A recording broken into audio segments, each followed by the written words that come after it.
Welcome to Chapter 11 of The Wizard of Oz. This chapter is called The Wonderful City of Oz. Dorothy and her friends have finally gotten to the gate and have been admitted into the city. Now they're going to try to meet with Oz to have their wishes fulfilled. Dorothy and her friends were dazzled by the bright green city with the houses made of green marble and studded with green emeralds. It was almost too brilliant, even with the protective glasses. There were many people in the streets who all wore green clothing and who had greenish skin. They stared at Dorothy and her friends, and the children hid behind their mothers. Dorothy noticed green shops with green food and even green candies. A man was selling green lemonade, and the people paid for it with green pennies. Everything was green. She thought it strange that she did not see any animals anywhere. Men pushed carts with their hands. There were no horses to pull stuff. Everyone seemed happy and prosperous. The guardian at the gate led them to a big building right in the middle of the city. This was the Palace of Oz, the Great Wizard. It was guarded by a soldier dressed in, yes, green. "Here are strangers," said the guardian of the gates to him. "They demand to see the Great Oz." "Step inside. I will carry your message to him," answered the soldier. They were led into a big room with a big green carpet and green furniture studded with emeralds. The soldier left them to bring the message to Oz that they were here to see him. They waited a very long time for the soldier to come back. When he finally returned, Dorothy asked him if he had seen Oz. "Oh, no," replied the soldier. "I have never seen Oz, but I spoke to him behind a large screen. He said he will see you, but only one at a time, and only one of you per day. For that reason, you will have to remain in Oz for several days. I will have rooms made up for you." "You are very kind to do that," Dorothy stated. After that, a little girl dressed in green came to show Dorothy and the others to their rooms. She was a very nice girl. She told them to make themselves at home and to ring the bell anytime they needed anything. She added that Oz would see them tomorrow. The Scarecrow, the Tin Woodman, and the Cowardly Lion each got a room for themselves also. The rooms were very nice and very comfortable. The next morning, the green girl came to accompany Dorothy and Toto to the throne room to see Oz. Dorothy put on a beautiful green dress to be dressed properly.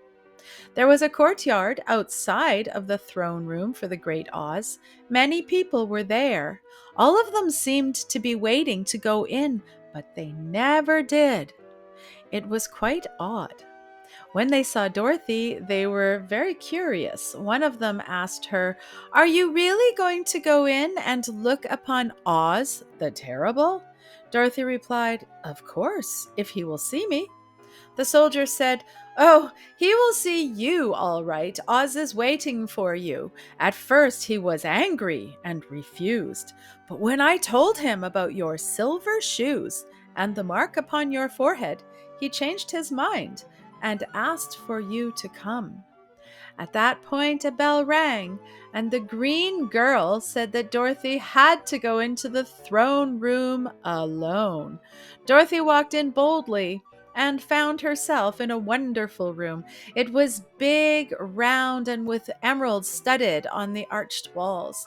There was a big light, like the sun, in the center of the room. There was also a green throne, which was in the center of the room. And upon the throne was a giant head looking at her. The head was enormous, with no body to support it and no hair. It had eyes, a nose, and a mouth. There it is. That's the picture from the original book. Dorothy stood frozen in wonder and fear.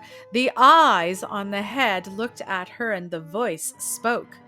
I am Oz, the great and terrible. Who are you, and why did you come to see me? Dorothy replied, I am Dorothy, the small and meek. I have come to you for help. Where did you get the silver shoes? Demanded the head. I got them from the wicked witch of the east when my house fell on her and killed her, replied Dorothy. What do you wish me to do? Asked the voice. I want you to send me back to Kansas, my home, answered Dorothy. The eyes on the giant head rolled all around the room and then focused once more on Dorothy.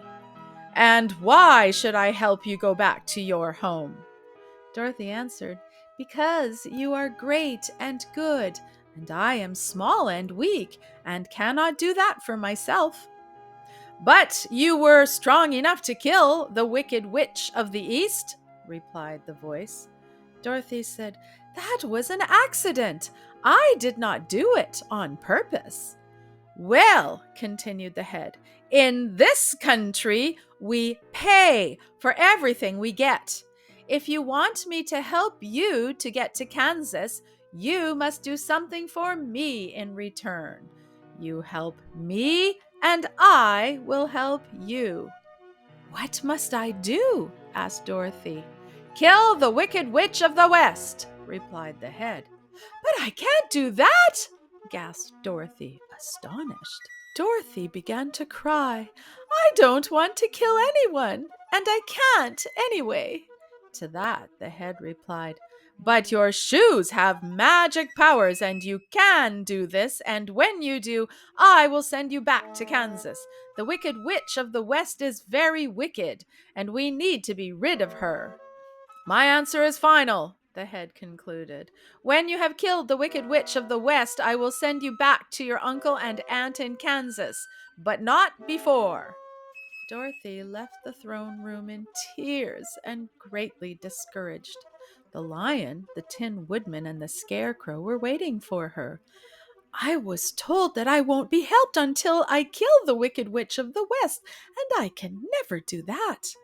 Her friends felt sorry for her. The next day, when the Scarecrow was admitted into the throne room, he expected to see the giant head. But instead, he saw a beautiful lady. He was surprised. Oz could take many forms, and today he appeared to the Scarecrow as a beautiful lady and asked what the Scarecrow wanted. The Scarecrow said he wanted to get a brain. The lady said, I will give you the best brain, and you will be the wisest person in the land. If you do one service for me first, you must kill the wicked witch of the West. Then I will grant your wish, but not before. I thought you told Dorothy to do that, the Scarecrow said. I do not care who kills the wicked witch, but I will not grant any wishes to any of you until I hear that she is dead, stated the lady. The Scarecrow left the throne room sadly. Oz needs a heart just as much as the Tin Woodman does, announced the Scarecrow. Dorothy was surprised to hear that Oz had appeared as a lady that time. The next morning, the Tin Woodman was sent for, so the Tin Woodman went into the great throne room, wondering if he would see a giant head or a beautiful lady. Instead, the Tin Woodman was confronted by a terrible beast.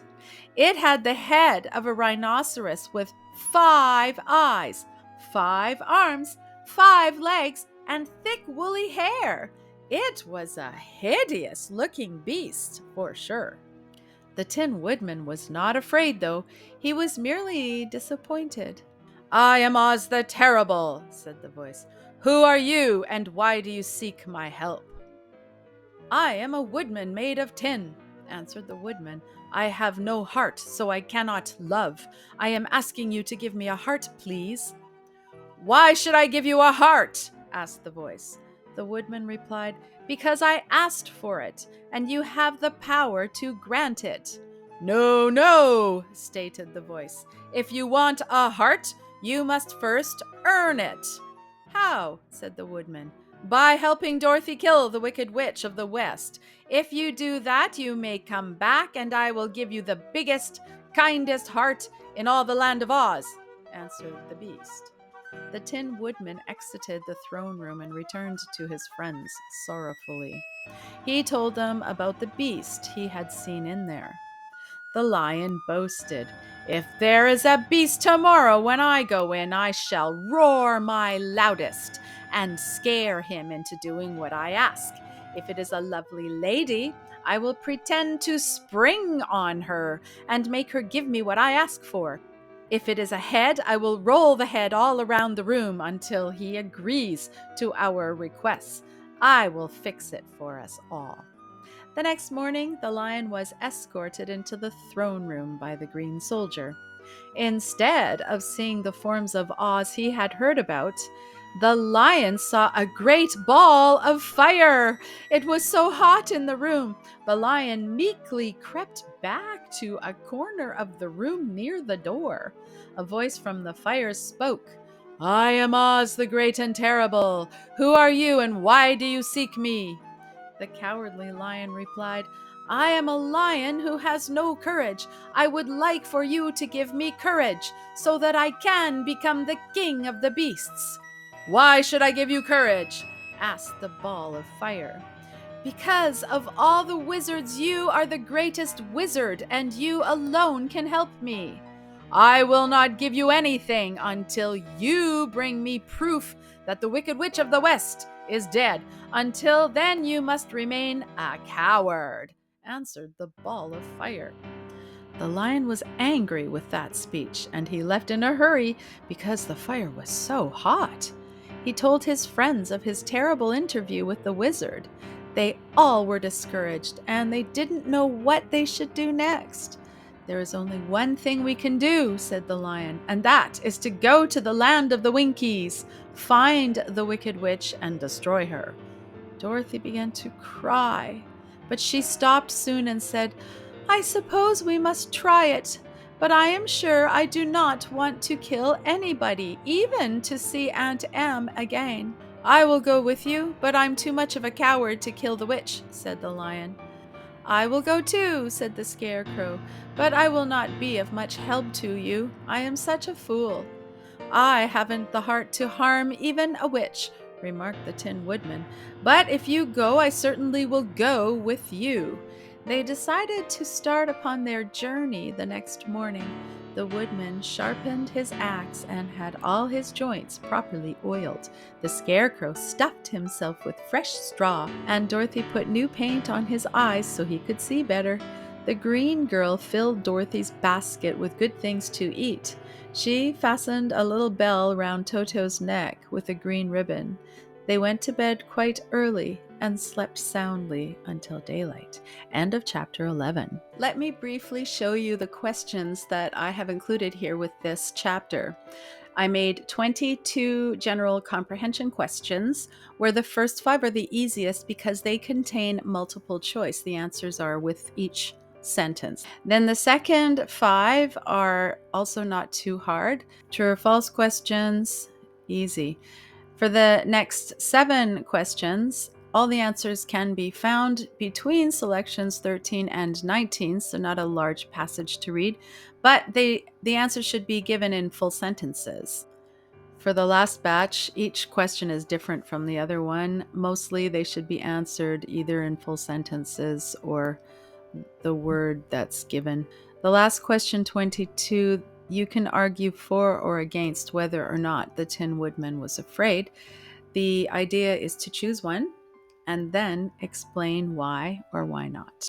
What I've done after that is to make a little grid, and there are 66 sections. Some are very short and others have maybe a couple of sentences. A student is assigned a selection to read or more than one selection, and they will have a quiz on it. meaning, first of all, they read it, and after they might have a question or two to answer with regards to what the words mean or what the sentences indicate. Last exercise, begin a response journal. For the first one, I kept it quite simple. Write 5 new words you learned from the chapter. Use sentences to write the words in their proper context. So if I learned the word, as it was earlier, prosperous, you can write prosperous means rich or successful, but it should be also written in a sentence. Now, you can just copy the sentence as it occurs in the text, but it's even better if you can create your own sentence using the word. Finally, at the bottom, just 2 cute little animal memes, pictures, and a student can write a caption, any caption they want. Even a 1-word caption is just fine. It's kind of creative. I hope this was helpful.